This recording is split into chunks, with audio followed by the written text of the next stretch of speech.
Hello naman mga katag! Siyempre eto na, meron tayong Emirates Lit Fest happening right now at siyempre hindi papahuli ang ating mga kapwa Pinoy. So I'm proud to welcome Danabelle Gutierrez, this multi-award winning artist, writer, actress, photographer, lahat na lang yata. Girl, sinuot mo na yung hat. Maghintay ka, sa mismong Letfest magiging chef din ako. Ay, iba.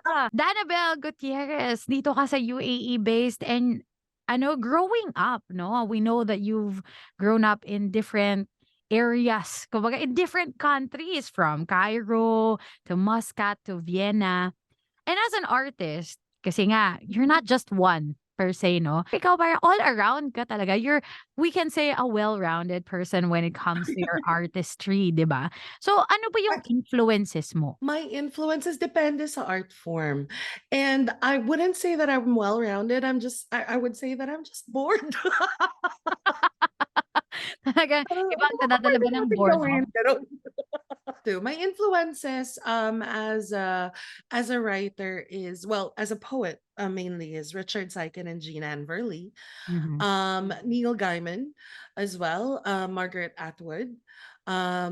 Sa photography, when I used to be a photographer, I looked up to Merton Marcus.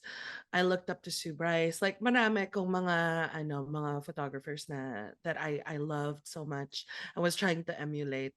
As an actress, syempre, 'di ba? Ang mga lungkot na lungkot si Madam Sherry Hill, 'di ba? Naman. Parang you're nothing but Hmm, yeah, second rate, gano'n. yung may feelings talaga 'no, yung Oo, words kailangan lang yung ta's may lalabas tubig ta's pero ibabato mo, oo, gano'n. meron kang laging prop sa gilid mo, oo. Kailangan or Oo, water bottle, lagi akong may dala, ganyan. yun Charot pala ang lang. main purpose ng water bottle mo. I started off Eh, as a photographer. ay! Yun yung first art form ko na I practiced here in the UAE. And then I moved into writing kasi I got so frustrated with photography. I couldn't get the correct image. Like meron akong image sa utak ko ta's hindi ko siya ma-execute. Mm, I started writing a novel. I've been writing since I was a young kid. So pwede namang utmost siya talaga. Like it was when it comes always in to the background. writing, yeah. Yes, kahit photographer ako, I was journaling, I was writing little essays for myself, yung mga gano'n. Yun yung ano, I was blogging, a lot. So talagang I think part na siya talaga ng katawan ko yung pagsusulat. At saka it's more of ano siguro 'no, it's not just, passion but it's your way of expressing you. It is my way of expressing myself, it is my way to think and to process whatever information I have. So kunwari, ano na lang, for example, Yeah. halimbawa, I'm going through something na yun, meron akong bagay na, that has hurt me or is making me confused or whatever. For me to be able to understand the full, the full, context nun, kailangan ko siya isulat. Yung kabuuhan nito 'no, to experience the wholeness of it, you need to Oo, write na it I use it down. for catharsis. Yes, I use it for Ah, catharsis, I use it to think. And then, yeah, initially kasi yung mga tula ko, they weren't very good. I started out, they weren't very good because I was just using it as catharsis. Tapos parang when you grow in your craft, you realize hmm. na, there are certain things that you have to do. Na yes, poetry can be cathartic, but for it to land with someone else, for it to touch someone else, you have to really craft it in such a way that makes that work. Yeah, and then in all types of ano naman, art forms and not just art forms when it comes to work and all that din naman, you have Mm. to really hone yourself 'no, and, kumbaga iaayos mo talaga yung craft mo, eh. It grows with you kumbaga, 'di ba? And you also grow as a person.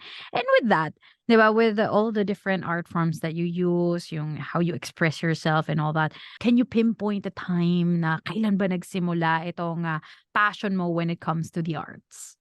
Oh, wow. Actually, hindi ko alam kung kailan siya nagsimula. Like, I can't, parang walang exact moment where I was like, oh, this is it. Mm. I know that I wanted to be a photographer since I was 9 years old, when my mother gave me her camera. Oh, I wow. knew that, I did not want to be a writer. That was not one of the goals.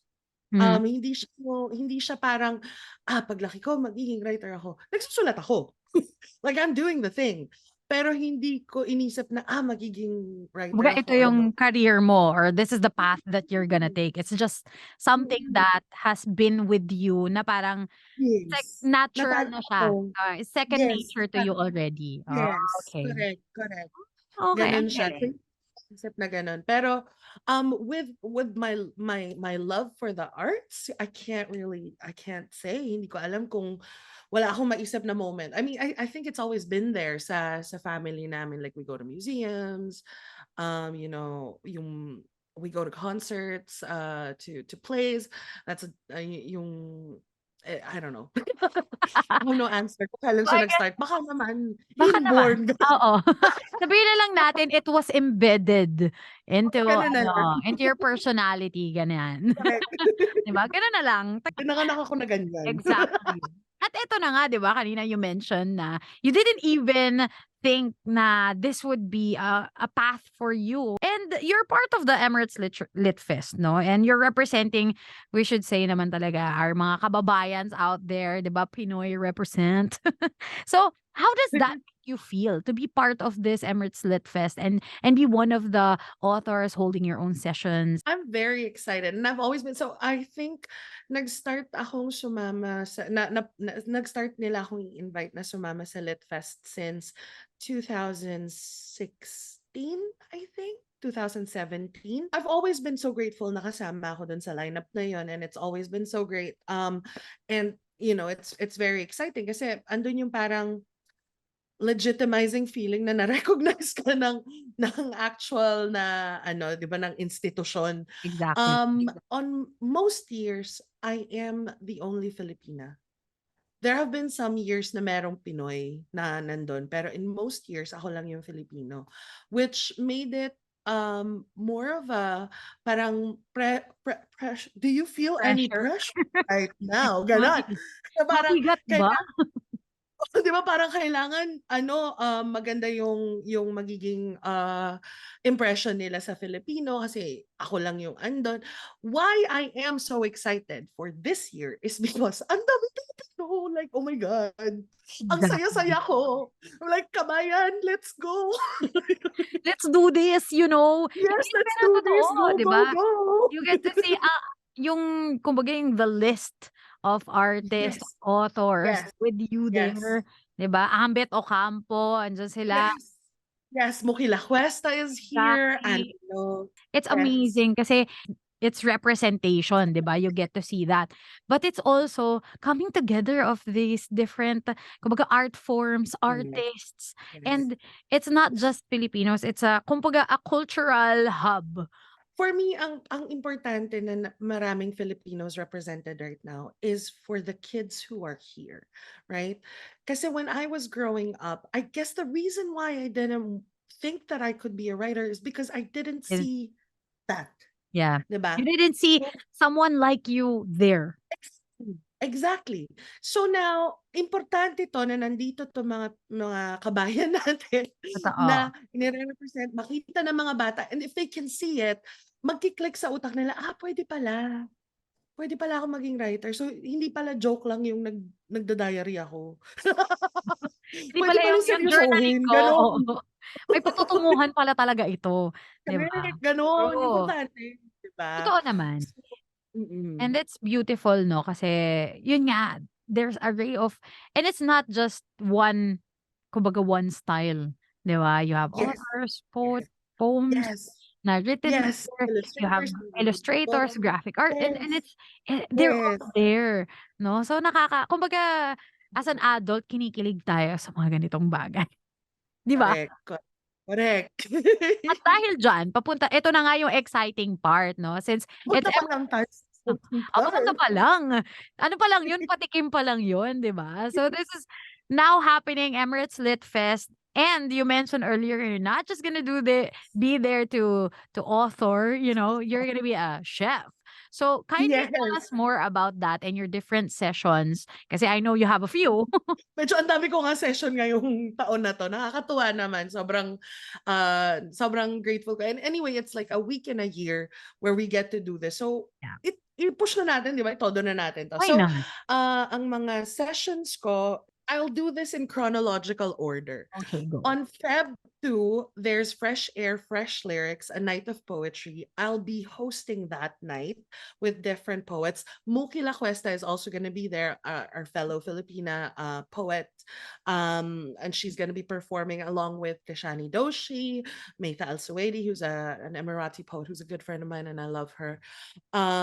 So that's the first night. That's at 8 p.m. sa Muhammad bin Rashid Library. Mhm. Tapos sa February 3, Friday ng gabi at 7 p.m., I will be moderating Zaina Hashimbeck's O. So Mm. she recently came out with a poetry book called O last summer. And yeah, so we're gonna sit down and talk about her book. That's from 7 to 8, and this is gonna be at the Intercon naman. Okay. Different venue. Saturday, get ready for this kasi sunod-sunod to. Sa Sabado, February 4, 10 a.m., medyo shameless self-promotion. Shameless self-promotion. I'm launching my third book, Tears Across the Earth, at Muhammad bin Rashid Library, Saturday, February 4 at 10 a.m. The book has short stories and it has poetry and gustong-gusto ko siyang ipakilala sa lahat ng mga tao dito. So please come. I know it'll say pag pumunta kayo sa website that it's already sold out, pero I'm sure we can make and it's free entry. That one doesn't have tickets. Okay, yun yung 10 a.m., no? Alauna. Alauna, I'll be moderating Dirty Ice Cream, Banana Ketchup, and Stinking Fish, also called Deliciously Filipino with Ambeth Ocampo. So Ambeth Ocampo will be discussing the history of Filipino food, which is super interesting. 1 o'clock to 2 o'clock yon sa Intercon.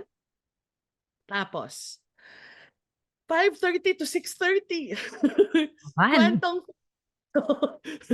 5:30 to 6:30, same day, Saturday, February 4, Kwentong Filipino with Angelo La Cuesta and Miguel Sihuco. So we'll be discussing, I guess, the craft. We'll be discussing what is the importance of being a Filipino writer in in this day and Training. age, la. So yon. Tapos, ito na ang exciting part. Ito na tayo. So, ito na tayo. February 5, Sunday. Sunday at 11:30 to 12:30, Poetry for the Palate. Magluluto ako ng adobo sa Intercon. Iba So, din. guys, come on. Kailangan niyong Natin pumunta 'to. dito. Tikman niyo yung adobo ko. Yung adobo ko may dates. Okey. Yes. Ibang twist 'yan sa adobong kilala natin, Yes, so magluluto ako ng chicken adobo. And so I'll be with Dr. Afra Atik, and I think she will be making a dessert, an Emirati dessert. So Dr. Afra Atik is an Emirati poet, if you don't know who she is. And yun, magluluto kami together. She's gonna make a dessert, I'm gonna make the ulam and kanin. Basta sa'yo yung pampabusog sa kanya yung panghimagas, gano'n. Ganyan, ganyan. So yes, Wow. punta kayo sa lahat. I'll be happy to see you all. And yeah, and I hope you enjoy it. That's amazing, no? We're so happy for you. You have these a ton of sessions, and I'm sure a lot of our kababayans and mga kabayan, mga katag out there, you know where to spot Danabelle. She mentioned it all. And you can also check sa website nga ng Emirates Lit Fest. And you know what? Ito rin, no? I'll be there live on Saturday. So I get to see you there, hopefully. Yes, I'll see you. Amazing. Amazing. Thank you so much, Danabelle. And you want to Salamat. share where our listeners can follow you, can find you? Yes, you can find me on Instagram at Danabelle Gutierrez, and on Facebook at Danabelle Gutierrez then, or facebook.com/Danabelle Gutierrez. I have a YouTube channel, youtube.com/Danabelle Gutierrez, where I read poetry. I have a show quote unquote, where it's called Danabelle Reads Poetry, and surprise, that's where I read poetry. There you go. Now you Yes. know. Tag 91.1 Pinoy talaga!